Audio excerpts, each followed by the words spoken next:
Hello students. Today we will discuss about the we'll continue that delay. So in previous video we have discussed about the what is delay, and so already we have discussed about how to calculate resistance, how to calculate the capacitance of the MOS. Okay. So then what is the effect of R and C? Okay.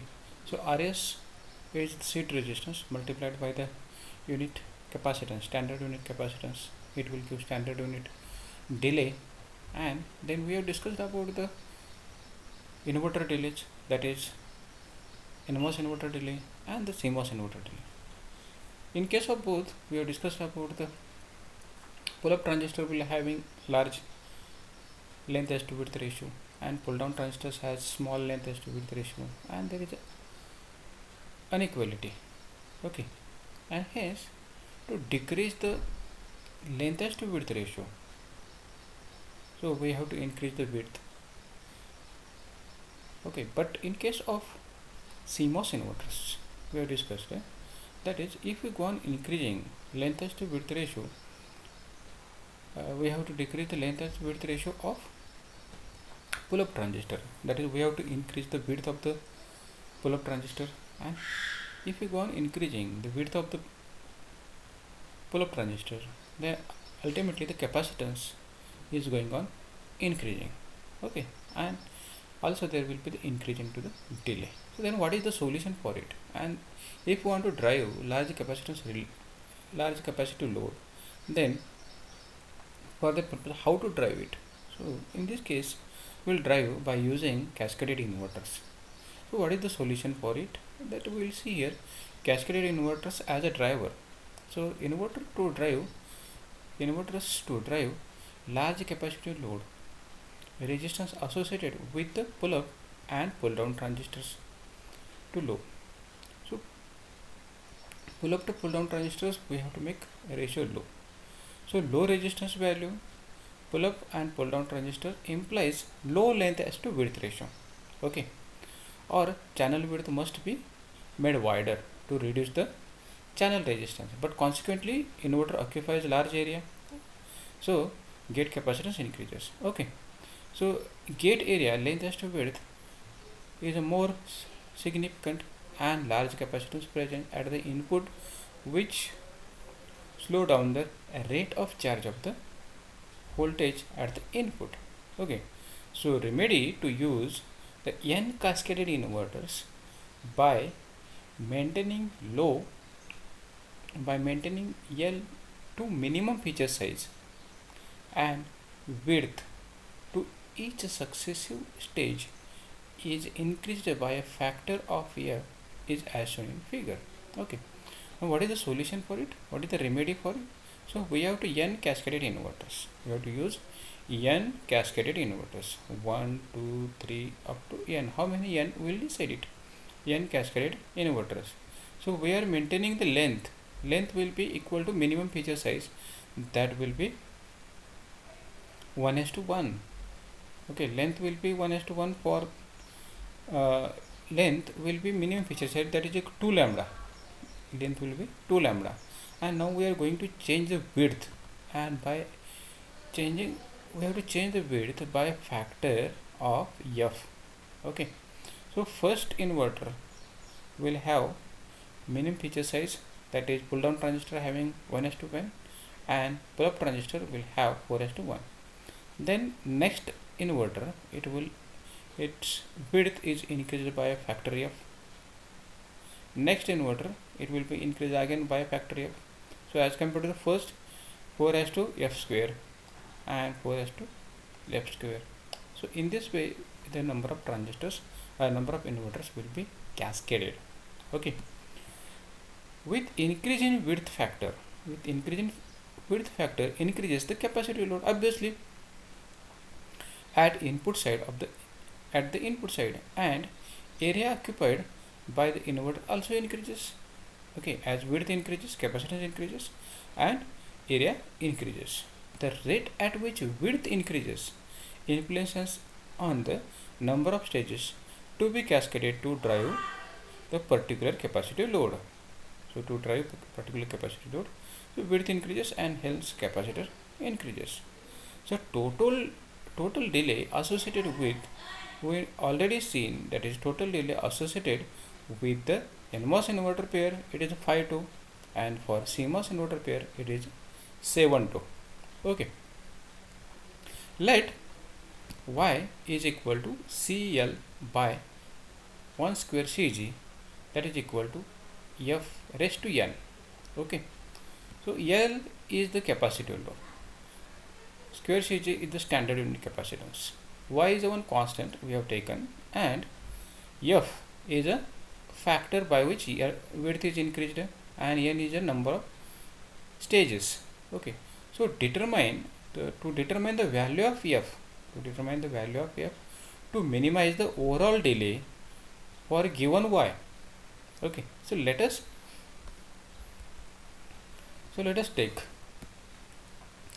natural log on both sides. Natural log on both sides, that is natural log of y and natural log of f raised to n. So it will give natural log of y is equal to n into natural log of f. So therefore we can write n is equal to natural log of y divided by natural log of f. Okay, for n is equal to even, so means there will be pairs will be there will be a pair of inverters we can match. Okay, so there will be, so total delay for n number of inverters, there will be n by 2 pairs. Okay, so for n by 2 pairs we can directly write n by 2 pairs into 5 2, it is the delay for NMOS, and width is increased by f times, so therefore delay will be increased by f times. So therefore we can write for NMOS pair, that is n by 2 5 f into 2, so 5 by 2 it will give 2.5 f 2. So this is a delay for NMOS inverter pairs. Okay, likewise n by 2 divided by 7 f 2, that is equal to 3.5 f 2 CMOS for CMOS inverter. Okay, now in all cases delay is directly proportional. In this case delay is directly proportional to n f 2. Delay is directly proportional to the n f 2. Sorry, here should be n, number of this, there should be n. Okay, so in all cases delay is directly proportional to number of stages, then width factor and 2. Okay, but n is equal to natural log of y divided by natural log of f, natural log of y divided by natural log of f. So therefore f2. So total delay is minimized if f we can assume a value is equal to e. So e, that is each stage is approximately increased by 2.5 times wider. A is nothing but 2.7. Okay, so each stage is increased, width will be wider 2.5 times 2.7 times of the preceding stage, and it is applicable for both CMOS and NMOS inverters. Okay, so therefore, so if we take log e, f is equal to log e, and it is natural log, so it will become 1, and so here n is equal to f we have taken, it is equal to e, and hence natural log of e to the base e, it is equal to 1, so n is equal to natural log of y. So therefore thus if we assume f is equal to e, we have number of stages n is equal to natural log of y divided by natural log of e, that is equal to, you will get 1, and hence you will get natural log of y, n is equal to natural log of y. So and overall delay td, it will be given for if n is equal to even, if number of stages are even, then total delay TD is equal to 2.5 n. F is equal to, we have put here, E tau, 2.5 n E tau. So this is for NMOS. And for CMOS, total delay is equal to 3.5 n E tau. So this is in general when number of stages are even. When n number of stages are odd, then total delay TD is equal to 2.5 into n minus 1, means we have divided it by 2. Total number of stages are n. Out of that, n minus 1 divided by 2 and plus 1 stage, you will get, correct. So total number of stages are n. They are odd. No, n are odd. So therefore we have divided n minus 1. So there will be n minus 1 divided by 2 number of pairs and one more inverter you will get. Okay. So likewise here, if n is equal to odd, so therefore n minus 1 divided by 2, and so first stage it is a 5 2. So therefore 2.5 into n minus 1 plus 1 E 2. It is for NMOS. Likewise, total delay for n is equal to odd, it is 3.5 into n minus 1 plus 1 into E into tau. So this is for CMOS. Let us again, so if we go in detail, that is, if the input signal is changing, input signal V in is changing, that is from logic 0 to logic 1. If input is changing from logic 0 to logic 1, so at the starting you will get logic input stage at starting. So input is high going, and hence pull down transistor will be on and pull up transistor will be off. Okay. So at that time you will get, so for total pairs will get 5 2, and for last inverter it will be having only 1 2, and hence it is mentioned here. So 2.5 n minus 1. So these are delay for total number of n minus 1 divided by 2 pairs, and one inverter is remaining. That's for that one inverter, that is pull down transistor is on, and hence so you will get, this will be 1 2. Okay. So therefore 2.5 into n minus 1 2 for pairs and 1 2 for last inverter. Okay. This is for when input is changing from 0 to 1, input is high going, okay, at that time, and when input is low going, so input V in is changing from 0 to 1, input is low going at that time. So what is going to be happen? Pull down transistor will be off and pull up transistor will be on. Okay, and hence there will be more delay, that is equal to 4 2 you will get. And so here we will get total delay is equal to 2.5 n minus 1. Okay. So this is for pairs, and this is for last inverter, that is having 4 2.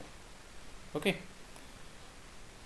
So total delay it is given TD is equal to 2.5 into n minus 1 plus 4 into E into 2, that is for NMOS, and for CMOS it is TD is equal to 3.5 into n minus 1 plus 5, that is for CMOS inverter. So next stage it will have 5 2, next inverter it will have 5 2, and hence multiplied by E into 2. So therefore in case of CMOS inverter, if n is equal to odd and input is going low going, at that time delay is given by Td is equal to 3.5 into n minus 1 plus 5 into e into 2. So this is about the cascaded inverters. Okay, in this way you will get how many number of stages, what will be the delay, you can able to calculate. Okay, so in case of CMOS inverters we have discussed that is, so to drive large capacitive loads it will take more time, delay will be more, and area required it will be more. Then what is the another solution for it? Okay, so another solution for to drive large capacitive load, that is we have to use super buffers. Okay, conventional inverters, okay, here see, so conventional inverter has significant delay problem. Conventional inverter has significant delay problem to drive large capacitive load. Then what is the common approach is used, that is super buffers. Super buffers are used to drive large capacitive loads. Okay, so here it is the one example, that is there are two types of super buffers, that is inverting super buffer and non-inverting super buffer. First we will discuss about the inverting super buffer. So inverting super buffer, you can see here there are 4 number of transistors T1, T2, T3, T4. Okay, and the connections are made like this. T2 and T4 gates are connected as an input, and T1 and T3 gate is connected, and it is connected to the drain of the T2 gate. Okay, and output is taken here as shown in figure. Now see here how it will operate. When we applied input is high, okay, T2 is on, T2 will on, and gate of T3 and T1 and T3, gate of T1 and T3 are pulled down, hence they will turn off. So T3 and T4 will in cut off, and already we have applied the input is applied to T4, so T4 will be on and output will be pulled down. So this output will be pulled down. Okay, and hence you will get input is high, output is going low. Okay, and when if we apply input is equal to 0, so T3 will be on. If I apply this is equal to 0, this will be off, so it will, this gate will not pull down, and hence it will be turned on. So thus T3 and T1 will be turned on. Okay, so T3 on, thus, and T4 will be off. The voltage applied to the gate is twice voltage applied to the gate, particularly about the T3 gate, it is twice average voltage as that of conventional NMOS inverter. Okay, twice the average voltage. So hence, due to the doubling VGS, it will increase current, thus they reduce the delay in the charging capacitance of the output. Okay, so symmetry is achieved. So as we are going to apply twice the average voltage of the conventional inverter, the current will be more, and hence whatever the time required to charge the capacitance, okay, to charge the capacitance, that will be decreased. Okay, and hence, so asymmetry whatever is going to be occur, that will be decreased by this super buffer. Okay, so in this way super buffers are used to drive large capacitive loads. Okay, this is about the inverting type super buffer. Now we will discuss about the non-inverting type super buffer. In case of non-inverting type super buffer, so arrangement it is shown as like this. Okay, so this alternative arrangement it is, so T2 and T3 gates are connected, T1 and T4 gates are connected. Okay, as the name it is given, so it is a non-inverting super buffer.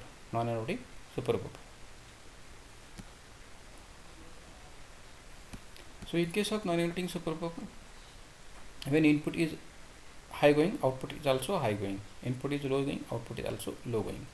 Okay, we'll see here how it operates. Vin is equal to 1. As Vin is equal to 1, T2 and T3 will be on. See here, T2 and T3 is on, because if we apply high going, the input is high. So T1 gate is pulled down, to 0. Okay, so T1 will be off, also T4 will be off. Okay, it is 0 push, and T1 and T4 is in cutoff. T1 and T4 in cutoff, and T3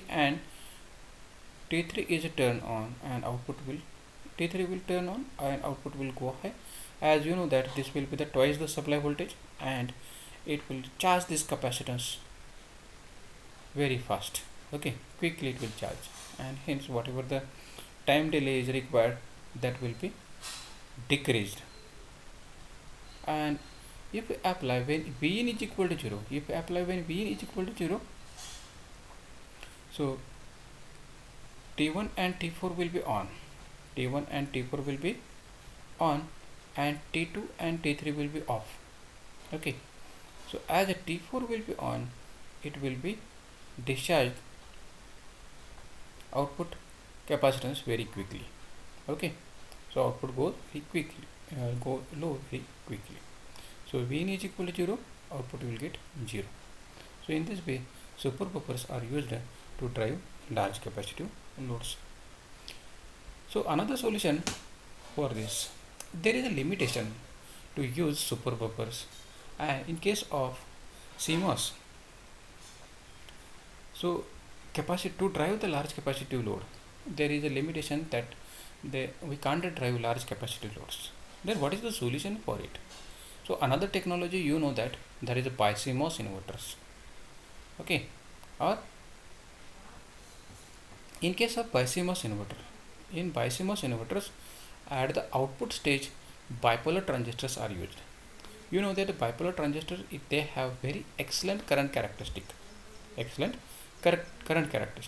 and hence they will able to drive large capacitive loads. Okay, now we will discuss about the BiCMOS inverters. BiCMOS inverter as a driver at the output stage of the inverter. So transconductance and current characteristic of the BiCMOS inverters, it is superior than the MOS. So it has a high current driving capability. Bipolar transistors has exponential dependency of the output current on the base emitter voltage, which means transistor can operate with small input voltage swing as compared to the MOS transistors, and switches a large current. With the very small current swing, with the very small base to emitter voltage, you will get the large current swing at the output side. Okay, so bipolar transistors have better switching performance result in small input voltage swing and switch a large current. The time required to change the output voltage Vout by an amount to equal input voltage is given by delta T is equal to CL by GM.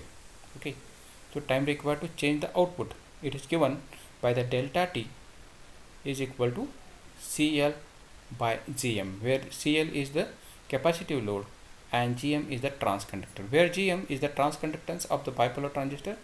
As GM increases, delta T obviously it is gone decreasing.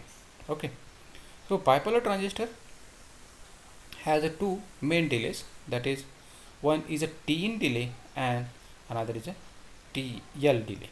Okay, what is the T in and what is TL, we'll see. So T in is the initial time required to charge the base to emitter junction capacitance. T in is the initial time required to charge the base to emitter junction capacitance. Okay, and it is the time taken to charge the input gate capacitance. Yes, it is the time taken to charge the input gate capacitance. Okay, and hence it will turn on the bipolar transistor. Okay, and TL, it is the time taken to charge the output capacitance, that is the load capacitance. Okay, CL, this value is less for the bipolar transistor by factor of HFE. This value is less as compared to the CMOS, and it is a less by factor of HFE.